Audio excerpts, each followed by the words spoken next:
And Tobias drills it. Sixers up one. Embiid fakes, Embiid down the lane.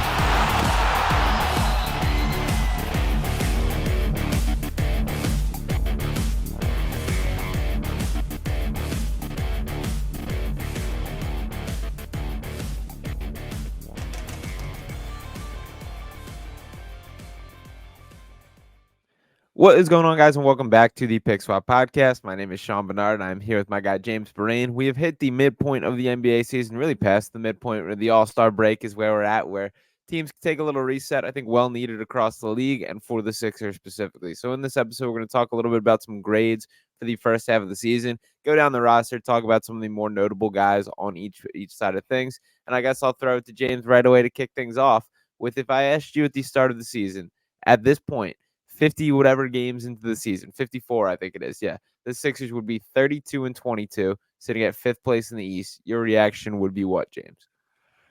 I think I'd probably be a little bit disappointed. I think I would want them to be higher up in the East, but knowing all the things that have happened and all things considered, pretty solid spot to be in with, I think, a lot of room to grow post All-Star break.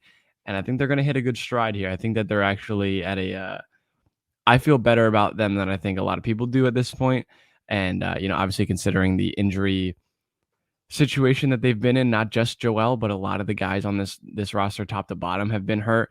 This All-Star break is coming at a great time for them, and they're going to, I think, feel a lot and look a lot better in the next week or so. And I love the All-Star break. I love the All-Star game, the All-Star weekend, the whole ordeal that comes about with that. So I'm always excited for this time of the year, and it also just comes at an opportune time for the Sixers to hopefully get right post All-Star break. Yeah, absolutely. And I do want to bring up the schedule here, share it with the screen. I don't have as much panic about the Sixers falling down these standings as I think a lot of people do. That personally, when I look at this with the East, obviously is tight. We've talked about it a lot. The East top to bottom deeper than it has been in quite some time. But when you look at where these Sixers sit in that fifth place spot at 32-22, look at a little beyond that. The Miami Heat are always going to be the Miami Heat with a 30-25 records. The Pacers one game behind them at 31-25, but they've cooled off a decent bit from the fearful team that they'll look to be at the start of that season. That Orlando Magic team at 30-25 behind them as well. And then a pretty big gap between the Bulls. So really the Sixers can afford for one of those three teams to pass them, for them to stay in the top six and stay out of the play-in. I'm honestly not that concerned about it. That I think they do enough to keep their head above water and at least stay in that top six range. How's your vibe check on that? Is that what type of concern are you for that situation? I don't want to use the word concern. I think that they're in a good spot. Obviously you want to be better than where they're currently at, but I don't think the Knicks are better than them. And, even at obviously any game, any given night, any team could beat any team, but going against the Cavs the other night was a great win. And it shows that even without, pretty depleted, they can compete with a top tier team in the Eastern Conference. Like when it really comes down to it, I know we've talked about it a lot. Seeding doesn't matter that much. I would prefer for them to be in one of those top four seeds to make that first round, just have that home court. And there's a lot of basketball left to be played, so I don't feel like they're in a bad spot. I would prefer them to be in one of those top four seeds, but I don't believe in the Cavaliers. I may be in the minority, but I do not believe in the Knicks. I do think it's a three-horse race here between the Celtics, Bucks, and Sixers. It's just a matter of time for them to get healthy and then hopefully put some wins together in the post All-Star break. But I agree with you, Sean. I don't think that they're in a bad spot at all. Yeah, and I'm not worried about it too much as a whole. That first off, bring me that Cleveland Cavaliers team in the opening round. That team strikes zero fear into my heart, especially when we look at some of these top options. They're a good basketball team. Not saying that they're bad, but from a matchup standpoint and just a check rock and let's play, I'm taking the Sixers 10 times out of 10 in that one and feel pretty good about it. And I'm still pretty much optimistic that, as long as they have a chance, I'm not going to be sitting here seed watching and predicting teams the way that we've done in past years, and it has never worked out for the Sixers team. So don't be afraid. Keep your head above water. Stay in that top six seeds. But overall, I'm more satisfied, I think, with the how the first half of the season went than I expect to be at this point. I think a lot of that is from them exceeding expectations in a major way to start this year. I think our expectations kind of reset themselves pretty early on, in that we hoped more for the Sixers team. That going into this year, I don't think anybody looked at them as the true contender that they kind of grew into, and we'll see how the expectation kind of sit from here. but we can move on and talk a little bit about each individual guy. I'm going to start out right at the top here. Obviously, the injury is the biggest factor when talking about Joel Embiid. But on the season, in the 34 games that he did play, 34 minutes per game, 35.3 points, 11.3 rebounds, 5.7 assists, 1.8 blocks, and 1.1 steals. What would you grade Joel Embiid for his first half of the season? I'm gonna give him an A+, man. Has to MVP of be. the league when he's on the floor. He's the best player in the world, and obviously you miss him. Maybe the absence makes your heart grow fonder for Joel. But watching those like casual 40 pieces was so incredible. And obviously, was playing the best basketball of his career up until this injury. And I still feel pretty confident that he's going to come back and be fantastic. And we'll talk about it later, but it might be one of the good things, maybe a silver lining with this going into the playoffs and everything. But man, it's a blessing to be a Sixers fan at the same time that Joel Embiid is playing for this team. So I got nothing but good things to say about Joel, and hopefully he can come back healthy, and then hopefully anchor this offense and defense going into the postseason.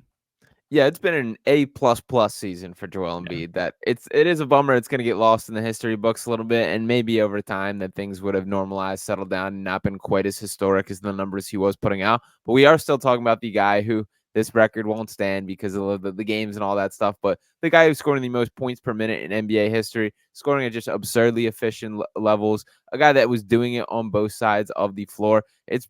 I can't wrap my mind around how special that he has been this year, taking his game to levels that I did not think were possible. So very disappointing about the injury. Hopefully all things work out and that we are talking about, getting that Woj text of Joel Embiid scheduled to begin his return to play process and targeting this return date. Those are going to be awesome moments. So still feel very good about how Joel is, how he will be when he steps back to the floor, all these things. Guy that I'm interested to see your response here. Tyrese Maxey. So 49 games, the most of anyone on the team, 25.7 points per game, 6.4 assists, 3.7 rebounds, shooting a 37.8% from three on a career high 8 attempts per game. What would you grade Tyrese Maxey's first half of the season? A+, I think for Tyrese, first time All-Star. Congratulations to the kid. I'm excited for Shout out. him. I'm happy that the ankle issue the other night wasn't too bad. That he's healthy and ready to go because I'm excited to see him this weekend to play in that All-Star game. But he's been tasked with a lot put on his plate this year with obviously the absence of James Harden, but also really there's been a lot now, especially with Joel out, a lot put on his shoulders in order to take over the offense. And I think you definitely seen some ups and downs with him during this time where Joel is out. I don't think the expectation should be for him to then anchor an entire offense on him, by himself. But he's done a fantastic job. He's had signature moments this season. He's had classic Tyrese Maxey moments this year. And on top of that, with Joel Embiid, he's been probably the best. I don't know if we want to put that out there quite yet, but he's been the best partner Joel has had during this tenure, especially at this version of himself this season. He's been fantastic, and it's great to think that he can only get better from here, and he probably only will get better from here because of what we've seen from him and his trajectory on from his rookie year to now, but then from now to the next 4 to 8 years of what he might be in a couple of seasons. So love Tyrese, love what he's brought to the table, and obviously, first All-Star game will be great, but hopefully one of many. So a lot for him to grow, but I think still you got to give him a great grade for this year, the way he's shown up and been ready to be the guy next to Joel. Yeah, I'll give him a B+ for the season so far. All of my complaints are me being far too hard on him. That it's difficult for me to be too critical because every way you slice it, he's been so much better than anyone could have ever hoped at this point. Yeah. I do think the start of the season, he was primetime A+ territory for me, that we were seeing the full two-man action with Joel Embiid, with Tyrese Maxey, and he ran the offense at a level that I wasn't confident he was capable of just from a playmaking standpoint, seeing his assists grow and just the feel for the game in a way that he had never really showed before, even dating back to his college years, that we had not seen him be that level of just true point guard. So it was cool to see that. As the year progressed a little bit, I think he kind of fell out of that kind of style of play, that he became a little more attack oriented, a little more create his own shot, which I do think is likely the best version of Tyrese Maxey. And then I think it's been very clear since Joel Embiid has stepped off the floor that he still needs a Joel Embiid there, that he's not ready to be any sort of number one guy at this point in time. That's not something I can be overly critical of him. That'd be crazy if that was the expectation.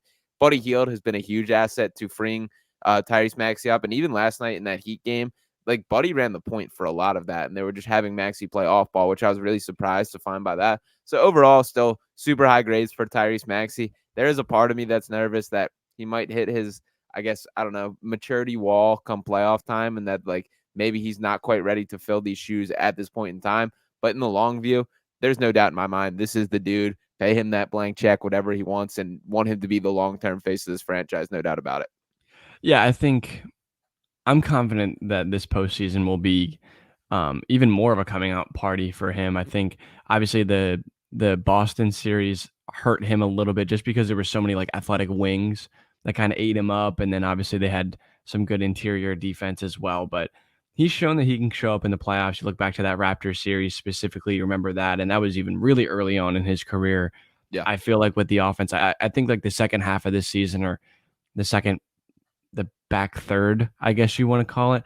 The back third of this season for him is going to be incredible because this is, and you know, this is more of a full team conceptual thing.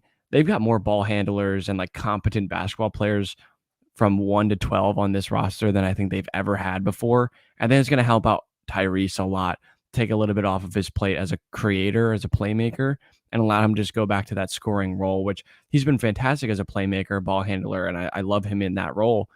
But you want to get him back towards closer to that like bucket getting, rim attacking, pressure, ball handling guard, and just that kind of guy. He's also just getting back to more catch and shoot threes rather than these step backs. Those are great at times, but Sure. getting him in more rhythmic threes where he can be more lethal and more efficient, like that's going to be very helpful. And I think once this team's back at full strength, that's going to be his bread and butter. And hopefully for him and for all of us, that is a little bit sooner rather than later, because I think that's going to all kind of come together, and hopefully they can, you know, have more than 2 weeks of regular season to put it all together before the postseason. But got to do what you got to do. Yeah, totally agree with all that, and think that's a great point as far as Maxey as a whole. We will shift gears to this guy. We are hitting him in the honeymoon period, very small sample size, but I did want to make sure I touched on him right at the start. Buddy Hield has played 4 games in a Sixers uniform, and boy, has he been the missing piece. 22.3 points per game across those four games that he's played, 7.5 assists, 1.8 steals, 4 rebounds, has shot 45% from 3 on 10 attempts per game. The playmaking is something I especially wanted to highlight, that he set his career high in assists in a single game against the Heat with 10 in that one. He's also had at least 6 in all 4 of those matchups. What are your early takeaways from the Buddy Hield experience in Philadelphia? I love him, man. I'm happy he's here. I like he's one of those guys. It's you know, even more satisfying seeing him play and play well, because we've been talking about how good he'd be if he was here for the last 3 years. But Buddy's been awesome, dude. He's been as advertised as a shooter, and honestly, dude, he's got more to his game than I even realized. Maybe that's an indictment on me not watching enough Indiana basketball games or Sacramento basketball games or New Orleans basketball games over the last, however 8 years he's been in the career in the NBA now. But he's got the shot creation, shot making ability, not just the catch and shoot threes, but off the bounce, creating his own shot, the movement shooting, in the corners, falling away, getting to the mid range, getting to the rack, creating for other players. I don't expect him to continue on this like firing on all cylinders, whether it's rebounding, passing, shooting, all of that. Obviously, his role is going to diminish a bit when Joel gets back, but that's going to be where he is even more important, because he is so lethal. You can't leave him for a half a second. Even if he's not open, he'll just like kind of pump fake and then rip it from 30 feet. It's awesome to have that type of player. Transition, something that I maybe underestimated with him as well, is that transition game where he is dead set on full sprinting to the wing, like to the break. Yeah. And whoever is running the ball down the floor always has that outlet to get him that shot for a three. And the defense can't leave him because he's going to make it. Like you said, 45% shooting on 10 attempts per game through 4 games. Obviously, small sample size, but this is not new to him. He's ready to do this every single night. So great help to Tyrese and this offense right now, but just wait until he can even get it more optimized once Joel's back in the lineup. So huge fan of him, and maybe we should talk about extension or longer term deal. I think he needs to be here, man. I maybe I'm getting over like head over heels in this right now, but he's a guy that could stay around for a while. Yeah, head over heeled on the Pick Swap podcast. Head over heeled. Yeah, I like it. I like it. I love I'm it. with it. But yeah, I am all in on the Buddy Hield experience. There's gonna be a cold streak where he's a shooter, and there are the ups and downs with it. But this is who he is. That through his Yeah, career, a 40.4% 3-point shooter on it's damn 7.7 good. attempts per game. That's legit sample size. That's legit volume. However you want to slice it, he's that good of a shooter. He's that Yeah, special of a shooter, and it is these other layers of his game that are shining. He's having the opportunity, and really he's been the only guy capable of doing a lot of this stuff based on how limited the Sixers have been, specifically since he's been here, putting the ball on the floor. Some of these skip passes that he's making are like, yeah, these aren't just like swings or just pass to a guy who shoots a three. He's making like actual reads off of defense and making some playmaking stuff in a way that I was like, Buddy Hield can do this. So yeah. shout out to Buddy Hield. Even some like pick and roll sets that I've been like, I did not realize he was this level of just pure basketball player. And especially when you kind of frame it in the context of the Sixers built around Joel Embiid, that they're always been at their best when there is that JJ Redick type player, that Seth Curry type player. Buddy Hield's a far better pure basketball player than any of these guys. He's a more complete player than any of these guys that we can throw out in those names. I can't wait to see him share the floor with Joel Embiid, and they better sign him to an extension next year because you can't ask for a much better compliment to Embiid's game than Buddy Hield. Yeah, and in the backcourt of Tyrese and Buddy Hield, like, dude, talk about floor spacing, dynamic ball handling, and shot makers back there, dude. Tough to guard. Without a dominant big like Joel on the floor. You're seeing it through 4 games where Paul Reed, who's been playing really well the last couple of nights, even without a dominant guy like Joel out there, even with Paul Reed, the pick and roll sets, the floor spacing on either wing, and just the movement that they create, and the chaos that Buddy Hield creates to the defense, and it creates a lot of really difficult situations for them. And the Heat even went into that 2-3 zone and were really pushing him and pressing him out, 35 feet of the basket. He still's got them jumping on pump fakes and dumping it down to Oubre and all this stuff. He's been awesome. I was expecting to really like him. I really, really am excited for him to continue to grow in this offense, and hopefully, come playoff time. I think all the offense that you've ever wanted from Tobias is coming now from Buddy Hield, and I'm sure we'll get to Toby in a minute. But that Buddy Hield moment where he's going to have those playoff moments and these stretches where he's going to be fantastic for them, you're going to just like kind of wash away all those Tobias Harris issues that you've ever thought about. So I'm excited for Buddy. I really do hope, and I think for the fact that they went after him this season, not only for this year, I do think that it's a long-term piece as well. Totally agree there. And you did bring him up here. This has been a very positive podcast so far. Let's swing into some criticisms here. Tobias Harris.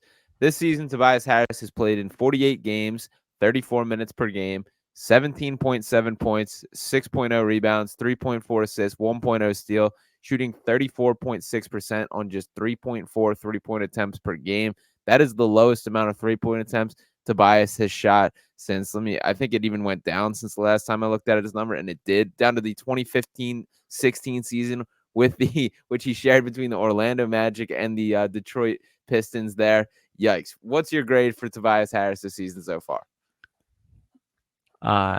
C+, I guess. That's nice. I can't believe he's scoring 17.7 points per game, by the way. It feels like nothing. That's like a lot for, I don't know why I was expecting you to say like 14. It feels like less than that. Yeah. Where did the points come from? I mean, dude, there was a stretch where he was like playing. Listen, this is I think this is the extent that I'm going to go on Tobias. We've done this song and dance literally like 4 years in a row. I don't know how long we've been doing this for, but it seems like every year we come to this point. Tobias is who he is, man. He is exactly who we thought he was. He's never changed. There's good Tobias, there's bad Tobias, and there's the median Tobias. And he's just there, dude. He's just around. He makes too much money, but it is what it is. He just is around. He's going to be who he is if he can just stay out of his own way in the playoff. Just stay out of your own way. Make the decisions that are given to you and don't do anything more and don't do anything less. That's all I need. The bad Tobias games are incredibly frustrating. The good Tobias games are fleeting and too soft. They blow into the wind and they're gone before you know it. And it's not enough. It's never enough good games, and it's always too many bad games. But Tobias just is what he is. I'm just going to take him for what it is. So average grade, average player. I can't, I don't have the energy to dissect this roller coaster that it's been for Tobias. So he's just fine. All right, well, I do, James, and I All will right, let's push hear back on it you then. here. It's been a D-plus season for Tobias Harris that I've Fair. seen so much regression in the style of playing him that it felt like we took so many strides forward as far as make quick decisions, catch and shoot threes, shooting the fewest threes since 2015-16 in that NBA season. That is ridiculous. The fewest he's ever shot in a Sixers uniform. What happened to tell a friend, man? What happened to being an assassin scorer? What happened to those days? That's just not the guy that he is. And this is a criticism that I kind of have struggled to figure out how to fully frame, but I just think he's a lower IQ basketball player than I thought he was. That defensively, specifically, he misses rotations, and Nick Nurse has done some advanced things in the way that these rotations look bizarre. I catch myself being like, "What was that?" a lot, but Tobias is oftentimes the guy that is out of place in these, and Yeah. it's very frustrating me that I've continually sat on this hill of what is the thing that you do that we need you on the floor for, that this Sixers team needs Tobias Harris on this floor right now. I still struggle to find one, and I think defensively this has been up there with his worst year in a Sixers uniform, and you pair that with the regression from the decision-making standpoint offensively. I need a streak of good Tobias Harris because I'm pretty over it. I can't believe he's still here. I can't believe he's played out all 5 years of that $180 million contract in a Sixers uniform. And I am also at the point where forget the discount. I wouldn't even enter negotiations with him for bringing him back next year. Yeah, I don't need him around anymore. I think I don't know. I think it might have been like a year ago that I kind of just digested the fact that he's gonna be here through the contract. He's going to just be whatever he is the entire time. I stopped asking more of Tobias because I knew I was never gonna get it. What is he, 30, 31 years old? He is exactly the basketball player that he's going to be today. And in 5 years from now, he's going to be the same basketball player. He is very good at Nothing. being right here, I, He's fine at all those things. There's he's nothing that fine. he's very good at. He's fine at all those things. Yeah, but that's it, and I think right now, talent wise and roster wise, they've done a great enough job where he's just going to mix into this group of wings. But it's at least at this point, I do not feel like they're going to have to rely on him as heavily for that last vein of offense. That's going to now fall on Buddy Hield, and Batum is going to mix some stuff in, and Oubre is going to come off the bench and mix some of that stuff in. They at least have guys that will put pressure on the rim and get quick jump shots up and space the floor and cut, where Tobias can just kind of fall in line. So the fact that we're talking ourselves into this for is sure. purely an indictment on Tobias Harris. That you're being paid $40 million. The expectation is you're that guy. Go be that guy. So I like your optimism, James. I appreciate that I'm getting you in that. Tobias, just be better. You have to be. You should be. And if I get that notification of Sixers have re-signed Tobias Harris for 3 years, $45 million, I will absolutely lose my mind. We'll talk about All that right. later.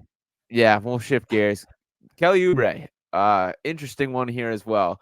Played in Love 42 him. games this year, started 31 of them on the season, averaging 17.4 points, 5.5 rebounds, 1.4 assists per game, 1.1 steal, shooting 31.9% from three on 5.6 attempts per game, 46.1% from the field. And by the way, that's about his average for a 3-point percentage. That's Is not an it outlier really? for about that. Let me get up the exact number here, but yeah, he doesn't shoot much better than that, Kelly. It is through his career, he has been a 32.9% 3-point shooter. He shot exactly 31.9% last year with the Hornets. Okay. That's worse than I realized. Worse than it But feels like, I'll say that. worse But than it it feels doesn't like. feel like he's a I better feel like shooter his than that. shots I feel like when his shots go up, I feel like they're gonna go in. Maybe that's just me being, I don't know, optimistic, happy for him. I don't know. I like Kelly. I really do. I like what he brings to the table, and when he's asked to do more is when I stop liking it as much. But he's gonna be awesome for this team, in stretches. He's gonna be a really, really good energy guy. He's gonna be a guy he's gonna try to dunk on people. He makes really good baseline and weak side cuts. He's not afraid to shoot that shit, dude.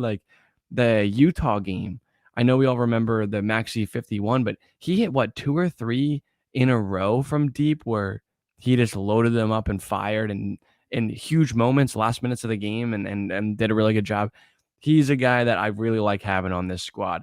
another dude that just, what is he, 6'7", 6'8", Mhm. athletic, not afraid to jump with anybody, can handle the rock, can make good cuts, can drive to the basket.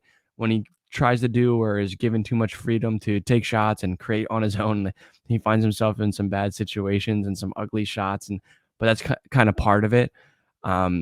When it all comes down to it again, like I kind of try to take all these guys with a grain of salt, knowing that when Joel Embiid is back, their role diminishes significantly. He's Yeah. the guy that when he is like a specialty player is going to be really good for this team. And we saw it in a small stretch, but I'm going to love it when it's a playoff series and he's making a difference. I think he's important to this top 8 or 9 guys. He's definitely in that, firmly in that spot.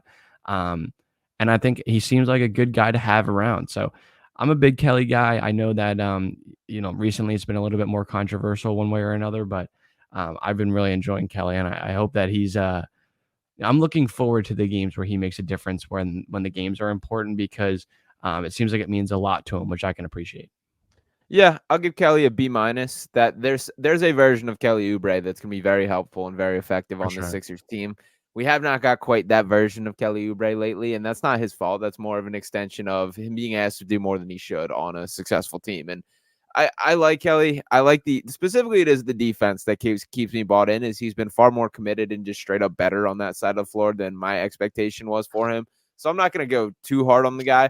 We definitely Yeah. got through the honeymoon period at the start of the season where he looked absolutely awesome. We also still have no clue whether or not he got hit by a car, and that's going to just forever sit in one of those weird Sixers stories that we just don't really Yeah. acknowledge until 20 years from now. Like Zaire Smith, who had a peanut allergy, and like shout out Zaire Smith, by the way, signed a 10-day with the Cavs. Sunday. I hope that guy makes his comeback. He's still only like 23, by the way. So shout out Zaire Smith. Yeah. Don't close the close the book yet, but yeah, for Kelly Oubre, has been too pretty lately. It's not fully his fault. I still hold hope that he can kind of slide into like that Aaron Gordon-ish type role on the Sixers team when they do have Joel Embiid, where he is just making those baseline cuts, where he is scrapping for rebounds, offensive boards, playing in that dunker spot, still shooting threes when they need to, and being committed on the defensive side of the ball. So I think he brings good energy. I think people like him on the team and that he is a positive vibes guy. I'll take that with his athleticism, with his size, his frame, all those things over some of the other options that we've seen in the past. So I'll still give Kelly a nice B minus, and I'm overall not too upset about things. I do want to slide to a bit of an interesting one here. DeAnthony Melton, we have not seen play in quite some time. He leading into the All-Star break, missed the past 17 games this season with that back injury there. In the 33 that he has played in this year, averaging 14.6 points per game, 5.0 rebounds, 3.9 assists, shot 36.3% from three on 7.2 attempts per game. I guess I'll hit you with two-part questions here. Number one, will DeAnthony Melton be the starter for the remainder of the season when he returns? And number two, what would you grade his season thus far? I was actually having this conversation the other day. I don't know. I don't know if he'll Yeah. start. I think that they like his defense, like the point of attack defense that he's able to give you. Also, great help defender, like just a lengthy, like really smart defender. Um, in terms of a grade, B plus, I guess. Like B plus is, I think, is fine. A, like I think Melt is just a very good role player. I think he's an important guy to have on a team that has championship aspirations. Like he's one of those dudes that like you just really like to have around. He does a little bit of everything. He's not a great finisher, but he had taken some steps in the right direction. And I think over the last 3 weeks or month that he's been out, like you've seen that they miss him a lot, as a floor spacer, as like I said, a point of attack defender, and a guy that kind of just like makes stuff happen at a lot of levels. So I like Mel. I hope he sticks around. Another guy, I hope that kind of like when you're looking to build out this roster, he's the type of guy that you want, like a defensive minded guard that can space the floor. I love that. Alongside Maxi, as well as keeping things open for Joel. Mel is a good guy. So I don't know. I think I've missed him a lot watching these games. You look back and you're like, damn, it'd be nice to have Melton in a lot of these matchups. So I think I'd prefer to have Buddy playing like starters or at least closing with this team. And I think when you look at it, when it's like Maxi, Healed, Batum, Harris, and Bede, like a lot of good stuff in that lineup. Not that Melton, is bad in any of those regards, but Healed offensively brings like a much different flavor that they have not had. Where Yeah. Melton is a good shooter, a good catch and shoot guy, but does not have the sauce that Buddy Hield has. So I would side on the Buddy Hield side of that fence, but either way, I don't think you can go wrong. And that guard rotation is real deep now, especially when you add Lowry. So um, I like Melt. I hope he comes back soon. You know, he should be back right post All-Star break. Yeah, they talked about him potentially coming back beforehand, which obviously did not happen. I do have some concerns. Back injuries are Yeah, weird, and he dealt with a back injury last year. Sixers have on all fronts said this is unrelated to that back injury, but anytime that you have tough. repetitive back injuries, it's not a great sign there. I do think that's probably the best idea that they did shut him down. And even when they initially shut him down, it was one of those conversations where Nick Nurse was like, if we absolutely needed him to, he could play through it tonight. But we're deciding to take care of it right now, but that was 17 games ago. So I don't really know what the full story is there. I do hope he comes back to this team that they benefit from him, that he is a necessary part of this team. I feel I like Melton. I think I do lean towards your side that I'd rather Buddy be the secondary starter next to Tyrese. But this is kind of conversation on a matchup standpoint. And do you want more scoring coming off the bench? Do you want more defense coming off the bench? I think Melton's a much better shooter than he gets credit, and has proven that during his time here. I would have no concerns with Melton sharing the floor for extended period of time with any of these guys. So it'll be interesting to see how that works itself out. His health definitely number one in that, and we'll see what the ultimate return to the floor is. But hopefully immediately after the All-Star break that he is back with his team. Let's jump into B-Ball Paul here. So I think it's been a bit of an up and down season for Paul Reed, coming off a night in which he had a double-double against Bam Adebayo, played very well. Also had that game-winning block against the Cavs. Throughout the season as a whole, he's averaged 13.4 points. I'm sorry, that was per 36 numbers. Didn't want to gas Paul up that much there. Yeah. On the season as a whole, Paul Reed, this is more like it. 17.7 minutes, 6.6 points, 5.4 rebounds, 1.2 assists, 0.7 steals, 0.8 blocks. What do you feel? How do you feel about the Paul Reed experience so far this year?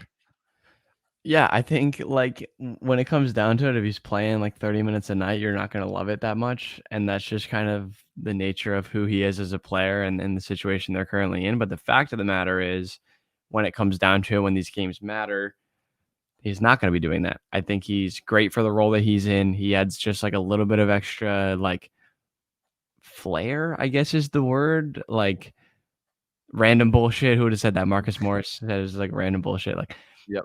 Paul does just like a little, like these quirky little things, and they're effective. He's an effective basketball player. He's a good backup center. He's exactly what you need from that spot. And I think that he gives you a little bit different look. He can like that jumper is whack, but it works to a Yeah. degree. He hit a couple of jumpers the other night, and a wing 3-pointer like in rhythm, middle of the shot clock. Like it wasn't like last like second. So Paul's been good. He's had those good games. He's had some bad games.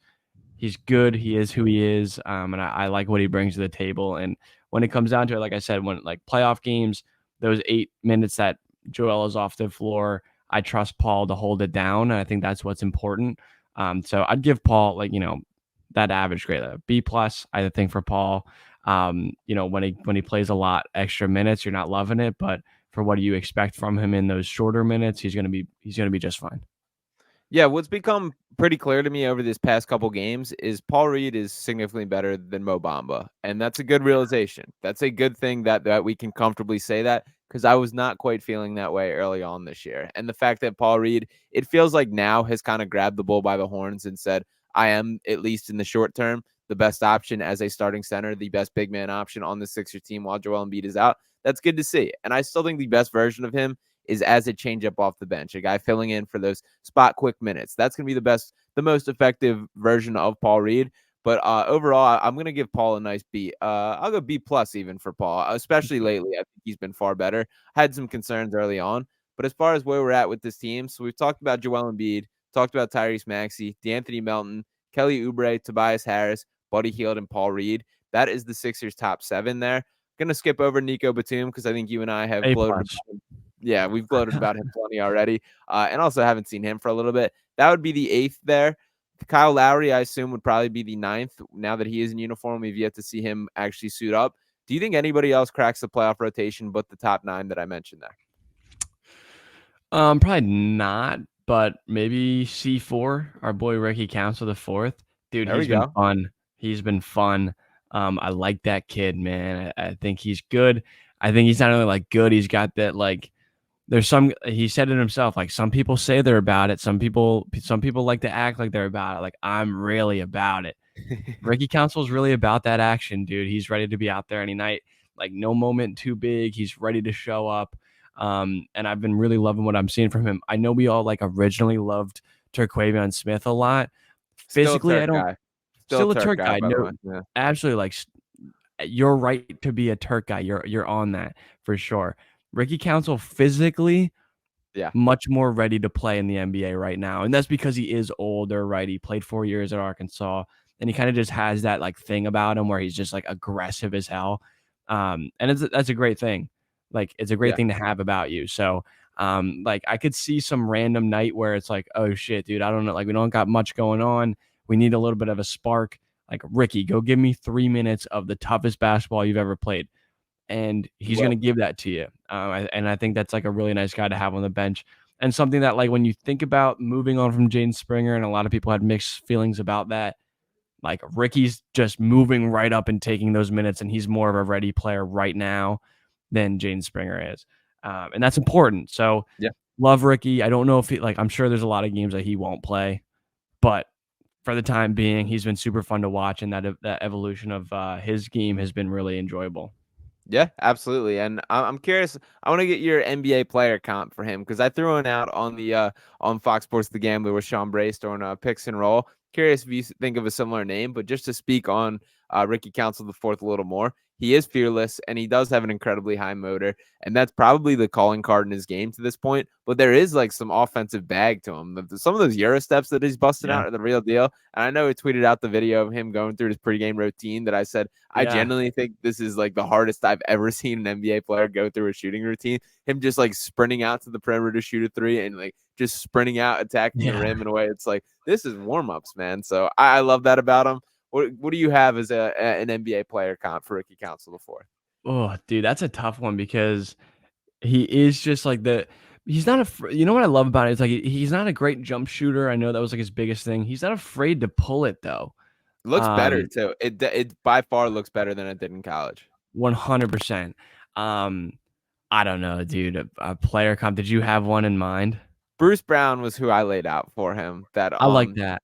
I I like that because I think it's his energy is his yeah, calling card as a skill set right now. Who knows what it ultimately proves out to be, but like on the offensive glass, the way that he's competing specifically has really popped to my eyes. And he's also like he's got a little like last night when Bam Adebayo kept trying to set high screens on him. He's like putting an elbow in Bam's chest every time yeah. he's going through one of those, and it's like I like that kind of stuff. I notice that kind of stuff, and shout out Ricky, I guess. Yeah, no, for sure. I would agree with that. Like that type of player where he doesn't have like necessarily like a defining skill, like good defender, good rim pressure, but doesn't like have the handle to get there all the time. He's just a bulldog. He Yeah, like when he wants to get to the rim, he's gonna find a way to get there. The play in Washington where Kuzma blocked him, he just went and got the ball and then went right back at Kuzma's chest. Like that's one of the plays that sticks out to me where it's just like he was not gonna be denied. No yeah, matter what, he was gonna get the ball and he's gonna put it in. Then he's gonna flex and yell at you at the baseline. And you need those guys. You really, really need those guys, especially in a time like this where guys are injured and you might be in a lull. Like having a Ricky Council coming out party was awesome. And I'm hopeful for him. Maybe it's not this year, but he should get converted. Like they should. I don't know what they'll do with these last two roster spots. yeah. He should get converted to a full-time role.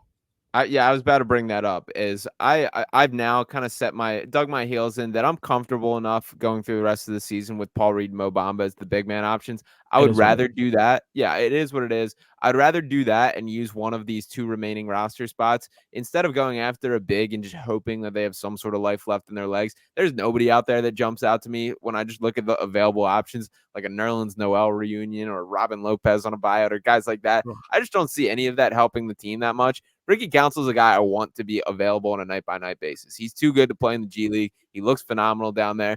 Ink him to one of these Sam Hinkie special 4 years, 6 point whatever million, which by year 3 and 4 is like this is one of the best bargain deals in the entire NBA. So I think the Sixers should absolutely do that and move toward. I still expect Danny Green to likely sign that at least one of the 2-3 ones. It feels one of the 2 remaining spots. It feels like that's destined to happen. And whatever. Danny's good vibes guy. Danny Bring 'em can still home, baby. shoot. Yeah, bring him home. I'll take it. But yeah, I am fully on board with Ricky Council locking up one of those full-time spots. Yeah, I agree. I think he's earned it. Like, these guys only get so many chances to prove themselves, and you know, it wasn't just these garbage time minutes that he had originally been getting. These were real time big moments for him, and you know, albeit a Wizards game in February, like as pointless and maybe like momentumless as that may seem, that was the biggest night of his career. Yeah, And that's freaking cool. For him and for the team to be able to like kind of jump on his shoulders for the last couple of minutes. And you know, that's one of the those free nights that throws you're just against the like Cavs. the The free free throws throws against against the Cavs. the whole thing, dude. And all of this kind of cultivating in the last week or so. I think it'd be really cool for him to get that, you know, the not only the recognition, but the real time like money and the whole situation for him. It'd be really cool for him. And you know, that 15th roster spot is not going to be changing your championship odds one way or another. I think it's worthwhile to reward one of the guys that has come up through your system and prove to be a good basketball player and well enough to be a real-time rotation player. And also something I think Daryl Morey would like to like kind of pat himself on the shoulder to be like, hey, all these second round picks that we traded and everyone talking about, oh, why'd you do this, or this? We can trade these second round picks. I can pick up whoever I want post draft. These 2 guys that I picked up for free as you undrafted free agents are now like getting minutes for us. I think that's also Yeah. something that he's probably being like, hey man, I did a good job. And good for him because he did. So I think it's all like good stuff all around. So good job, Daryl. Good job, you know, Ricky and Turk Smith too to show your boy some love. We'll be talking about Turk Smith in due time. Don't you guys worry. I'm not getting off. I'm still buying all the Turk Smith stock that I can get. It is more of a physicality thing at this point. He's got to fill out, put some weight on. By the way, when I was down there the one day after the game, and I was in the players area after the game, he walked right by me, Turquavion, and like, dude, like skinny, not like beyond what he even looks like on when you see him through the screen. So yeah, Turk Smith he'll be there in due time. Let him put some weight on, but I think that's good for wrapping us up here today. Yeah. Overall, pretty solid vibes heading into the All-Star break. I do think this is a necessary from a timing standpoint for the Sixers team. They just got to get healthy, get this team back to full force, and they got to punch their chance in the playoffs. Obviously relies heaviest on the big fella's shoulders, but we will see what happens in due time there. James, thanks for hopping on and chopping it up with me. Appreciate all you guys for tuning into this episode. Make sure you're smashing that like button, dropping a subscribe to the channel, and dropping your comments in as well. Appreciate all you guys for tuning in right here on Pixel Media. We'll be talking with you next time. Peace.